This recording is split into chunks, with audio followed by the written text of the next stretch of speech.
Good morning. What we see, hear, feel, smell, and touch in a first encounter tells us a lot about an experience.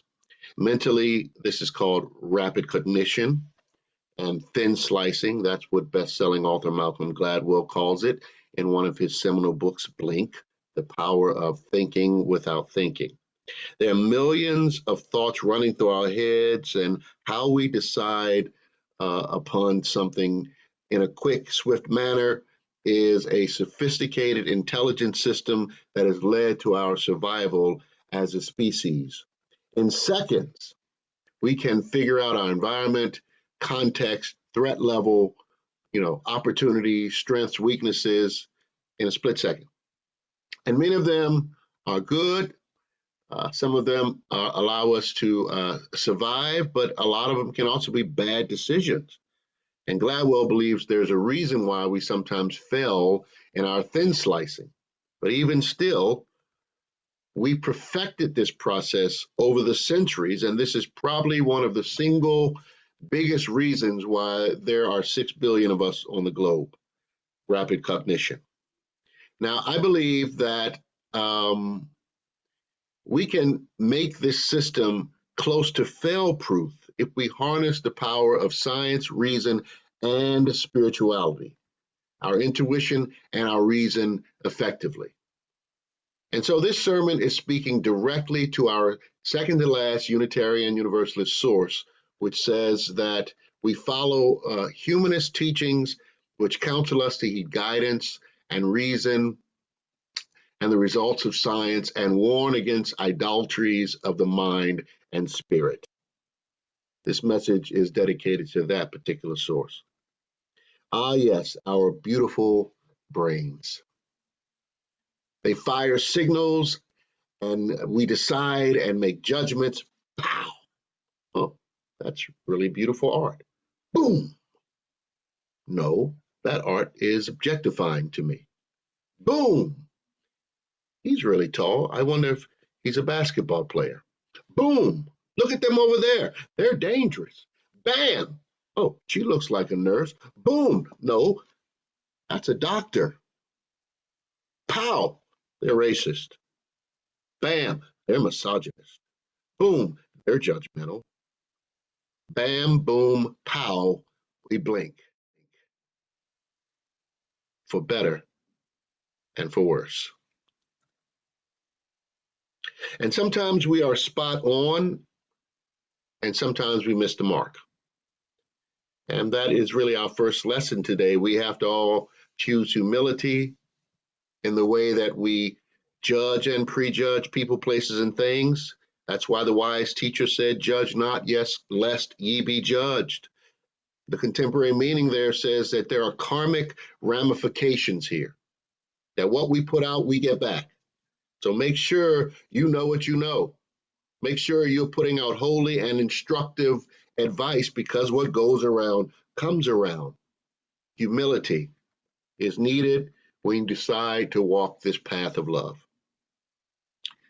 And of course, we need our senses, we need our reason and intelligence, we need these brains to tell us when something is not right, to tell us when we should be cautious or go forward, when we should trust or throw caution to the wind. And we need our wisdom to know the difference. And it takes courage to admit that you don't know something well and you need help understanding it. Every day we enter this world, we should come as a child and as a wise elder, curious and cautious, emboldened to act, but contemplative in our reactions. Well, when can you trust your knowledge and experience? Well, I'll get back to that. That's what Malcolm Gladwell's book is about. I recall our friend Robin DiAngelo talking about the difference between an opinion and informed knowledge. Everybody's got an opinion, of course, but how many people's opinions are backed up with informed knowledge and experience? A continual practice of learning, acting, reflection, and action. Another one of Gladwell's books, Outliers, It's a good book. He says that it takes 10,000 hours to become an expert at something. Now, if you did that just for like 10 hours a day or something like that, it takes like 10 years, but you could do it, of course, in a lot more hours and become an expert. But what we find that these experts are not made, experts are made, not born. Experts are made, not born. Of course, many think they're experts, and that's their prerogative. I remember after my first year of seminary, my Methodist minister, Mamie Williams, may she rest in peace, she said to me, "You know, John, you've got just enough information to really be dangerous." Some of us get just enough information to really be dangerous. And some of the scariest people in the world to me are religious and political fanatics who probably, you know, don't know enough what they are looking at or thinking about. They become fanatical about it, cause a lot of harm. And that's why Dr. King said that one tyranny leads to another form of tyranny. We seek power, we get power, we terrorize, we oppress. One tyranny leads to another tyranny. That's what Star Wars said. You can look at church history. There's a lesson there. World history, one tyranny leading to another tyranny. That happens in countries. It happens with people in relationships. And so I'm careful as a leader not to jump too fast and judge too quickly because of this destructive narrative that has taken countless lives. The less we know about a person or a people or their context or experience, the more we judge them incorrectly. The less we know about things, the more we overjudge and misjudge. The more we stereotype and discriminate. What turns this around is being a perpetual student and experiencer. To just learn and experience. To just be present in your journey of discovery and do what J. Krishnamurti says. He says, find time to practice choiceless awareness. I did a sermon about that some months ago. Try not to judge for a whole hour, just experience. It's not easy to do. While at the same time, of course, when it's time, throw caution to the wind, side with love and justice when you must.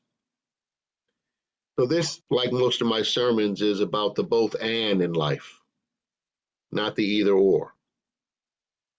And to make my point, let me first introduce you to John Gottman, a psychologist and graduate of MIT who created a system to predict whether or not couples who were just married would make it or not.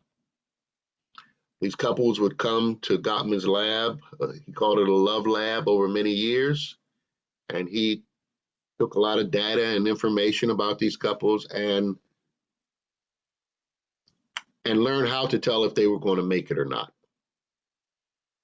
After years of this mathematical analysis of newlyweds, Gottman had advanced in such a way that now all he needed was a 3-minute video of the couple talking to a therapist and with 95% accuracy predict whether they would still be married 15 years later. Amazing.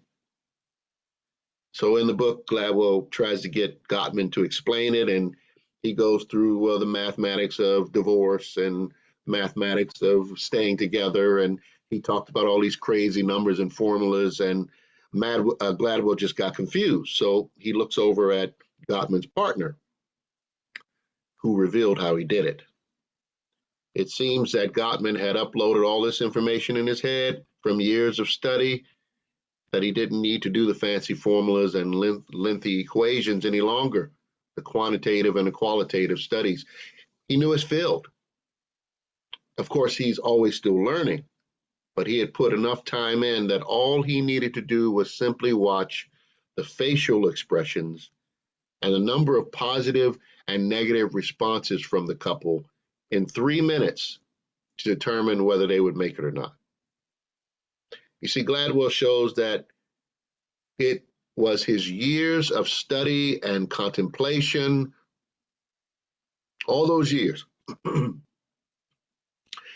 that gave him superior rapid cognition skills regarding finding a suitable marriage partner.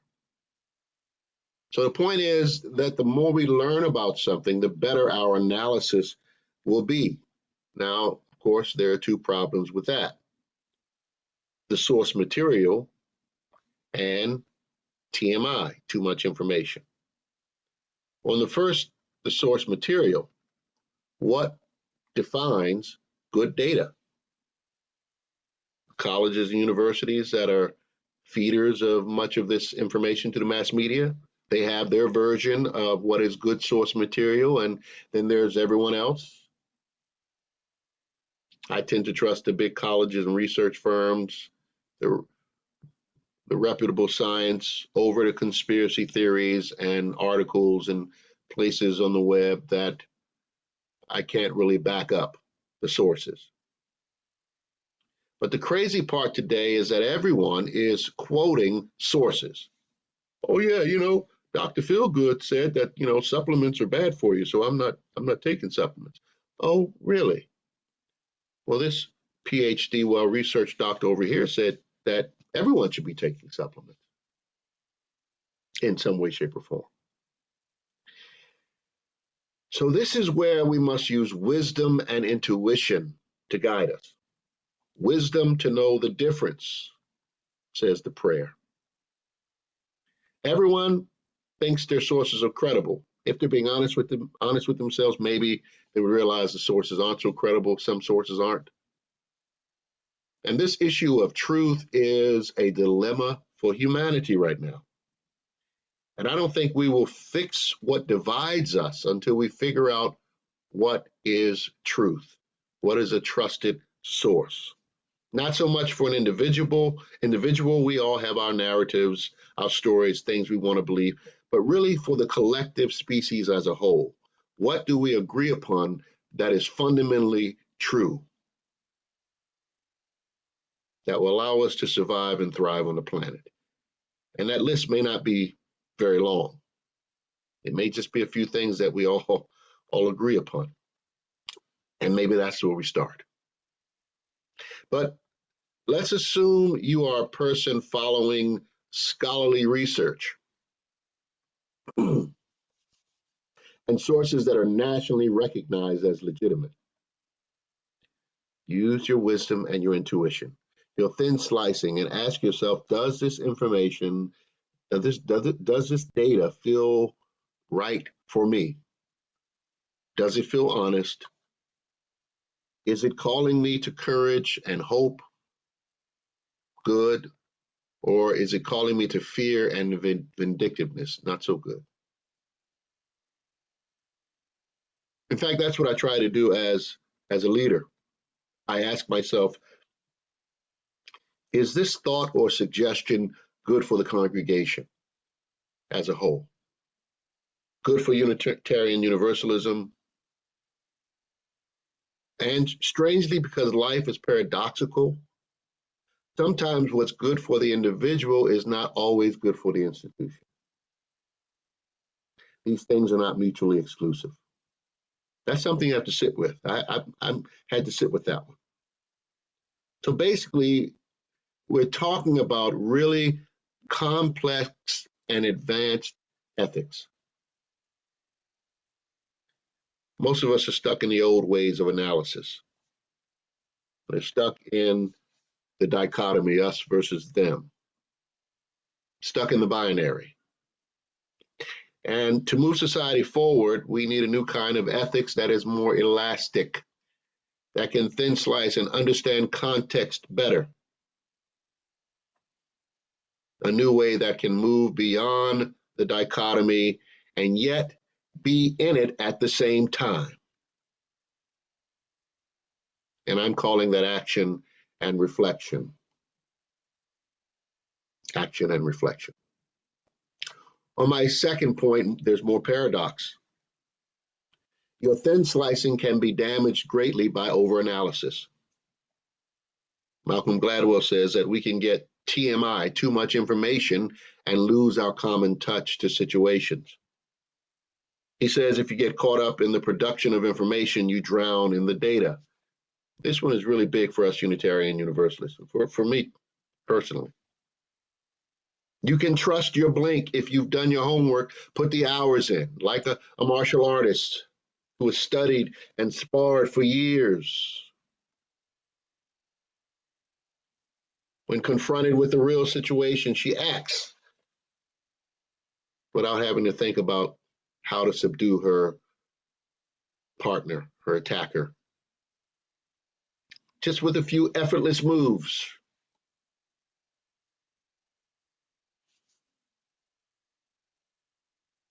What you know, what you've practiced has now submerged into your muscle memory. It becomes who you are. More paradox, though. If you do not continue uploading new software into your brain, new information, it will revert to the simple judgments, understandings, biases, prejudices. So it's a continual practice of learning, letting go, and practicing and reflecting. It's a continual practice. You never get there. You get better, but you never get there. It's onward and upward forever.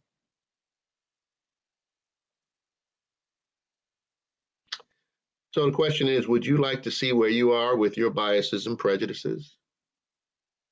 Well, many of you know there's a test that you can take online. Harvard has a bunch of these tests. Gladwell talked about it in his book. He probably made those tests more popular, helped them get a lot more data. The test called the Implicit association test. And it puts together words, pictures, groups of things, and shows it to you in a flash. And then the test taker has to decide, what is it that I'm seeing here? Make a decision. Thin slice. For example, John, male. Bob, male. Amy, female. Joe, male. Jill, female. And now if you apply male, female to these words, laundry, entrepreneur, capitalist, housework, babies, butler, babysitter, house cleaning. And then the text takes it up a notch and begins to add people of color with words like hurt and evil and wonderful and good and dangerous. And what Gladwell discovered when he took the test, that he held many hidden stereotypes that he was struggling with, his role of women and his classification of African Americans. And he was shocked. He's half Jewish and half Black. How could this be? How could he be equating good with white and dangerous with Black, or with robber? It was shocking to him. It wasn't shocking to me. All you do is grab a dictionary and you look up the word Black, and you can see all of the negative stereotypes there for the color. Malcolm X said that a long time ago. It's still true today. And that's why I try not to use the words darkness and lightness, or dark and light, when discussing good and evil, or evil and good. I'll say something like the negative and the positive, or something else. I might make a mistake and slip up, so don't hold me to that. But my goal is to not use those terms that relate to the negative stereotypes that we've enveloped as a culture. So you see, my friends, this stuff runs deep within us. And guess what? We take our biases with us wherever we go and in the research that we do. So when you surf the internet, when you're reading your articles, when you choose your newspaper or magazine, you are choosing things based upon what you consider to be trustworthy. When we quote doctors of science and law, We're quoting ones we consider credible. This is a difficult dilemma at this point. Now, how are we able to exist here at UUCA? We are able to exist because we share common values on what is true. How do we improve our rapid cognition? First, with each other, humility and courage. Courage to say, I don't know. Courage to say, this is a paradox. Courage to say, I have to go deeper with this. Courage to say, I need to sit with this. Courage to say, I do have prejudices and biases.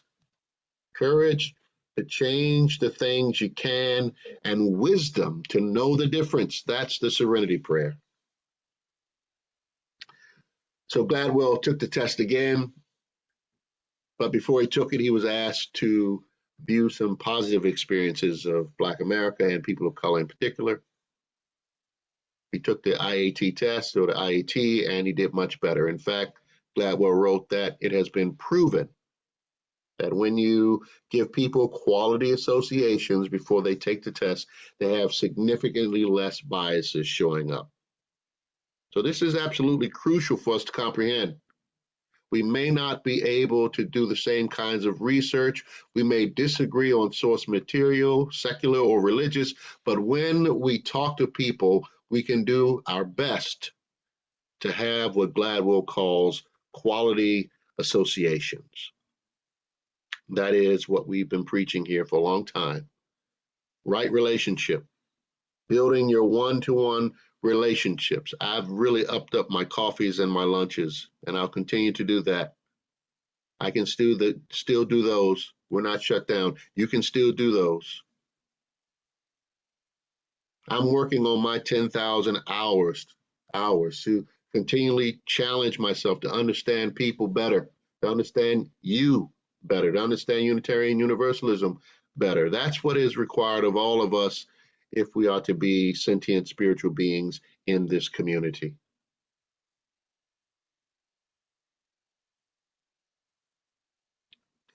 In order to thin slice with effectiveness, where we truly treat people fair, we have to not just upload data, but also go out and experience new people, places, and things. Get out of our comfort zone. Beloved community will come from our being relational creatures. It is the experiential that provides the catalyst for transformation. But even after saying all this, my litmus test for trusting a person or news article or idea, maybe this helps, is all about what I feel. And if that feeling is calling me toward courage and growth, or if it is fear-based and moving me toward enmity and hate. Does it embrace or erase? Is it restructuring, or is it just destructive? Is it rebirthing something conducive for humanity and the planet, or is it only good for some people, some group, or some industry? Is my judgment universalistic at its core, or just the emergence of some new tyranny? It takes wisdom to know the difference. And it will take some advanced ethical understandings to move our faith forward, to move our country forward, to move our world forward. But I believe that we are right at the beginning of a remarkable new time, when we truly learn what it means to be free, human, and spiritual beings. Watching the Olympics, Simone Biles, and all the people talk about mental health has got me feeling really good about our possibilities. And I look forward to exploring more of this with you in the future. I really enjoyed revisiting Blink, and I hope you enjoyed my sermon this morning. Blessings. Amen.